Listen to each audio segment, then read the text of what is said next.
एम्पायमा का इलाज कैसे होता है? एम्पायमा या पायोथोरैक्स का मतलब होता है छाती में पस जमा हो जाना। जैसा कि मैंने पिछले वीडियो में बताया था, एम्पायमा को हम 3 स्टेजेस में डिवाइड करते हैं, स्टेज 1, स्टेज 2 और स्टेज 3। और एम्पायमा का ट्रीटमेंट हर स्टेज में अलग तरीके से किया जाता है। स्टेज 1 एम्पायमा को ट्रीट करने के 3 स्टेप्स होते हैं। स्टेप नंबर 1, जो पस छाती के बाहर जमा हो गया है, हमें उसकी जांच करनी होती है। उसको हम प्लूरल एस्पिरेशन बोलते हैं, जिसमें हम एक नीडल के जरिए या ट्यूब के जरिए उस पस को बाहर निकालते हैं और उसको जांच के लिए भेजते हैं माइक्रोबायोलॉजी लैब में। वहाँ पे जांच करने पे पता चलता है कि उसमें कौन सा बैक्टीरिया या कौन सा फंगस या कौन सा ऑर्गेनिज्म रिस्पॉन्सिबल है ये एम्पायमा करने के लिए, और उसकी सेंसिटिविटी के हिसाब से उसके लिए दवाइयाँ शुरू की जाती हैं ताकि हम अंडरलाइंग कॉज को ट्रीट कर सकें जिसकी वजह से एम्पायमा हुआ।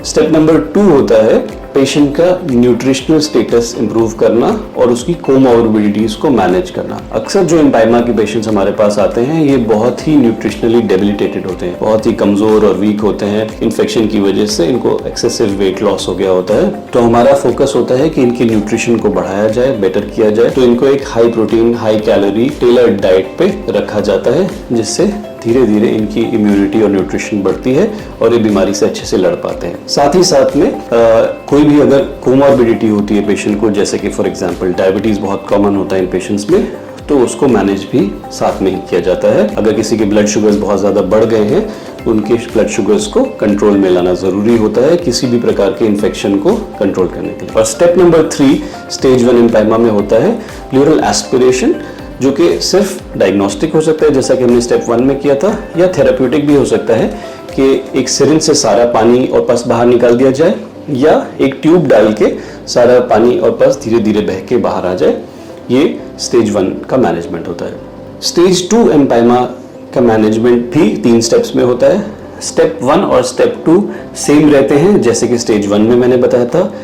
स्टेप 3 में यूजुअली 2 अप्रोचेज होती हैं। पहली अप्रोच होती है जिसको हम बोलते हैं मेडिकल थोरैकोस्कोपी, जिसमें एक दूरबीन और कैमरा चेस्ट के अंदर जाता है और सारा जो प्लूरल पस और फ्लूइड के लॉक्यूलेशंस बन गए होते हैं उनको ब्रेक करते हैं। जो झिल्लियाँ बन गई होती हैं, जो जाले या पर्दे बन गए होते हैं, उनको ब्रेक किया जाता है।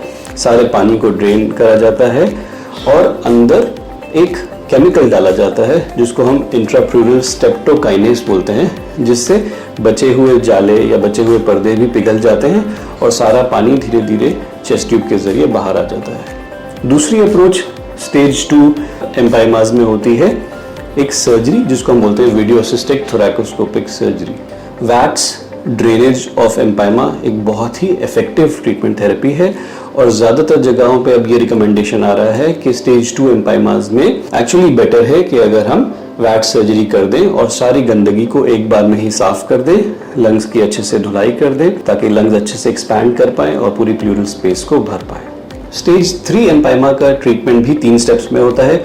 अगेन स्टेप 1 और स्टेप 2 सेम रहता है जैसा कि स्टेज 1 और स्टेज 2 एम्पायमास में था।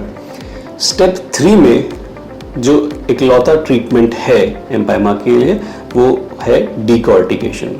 तो स्टेज 3 एम्पायमास को जिस सर्जरी से ट्रीट करते हैं उस सर्जरी का नाम है डीकॉर्टिकेशन सर्जरी। कॉर्टेक्स मतलब जो संतरे का छिलका लंग के चारों तरफ जमा हो गया है, जो लंग को फूलने नहीं दे रहा, उसको पिचका के रख रहा है।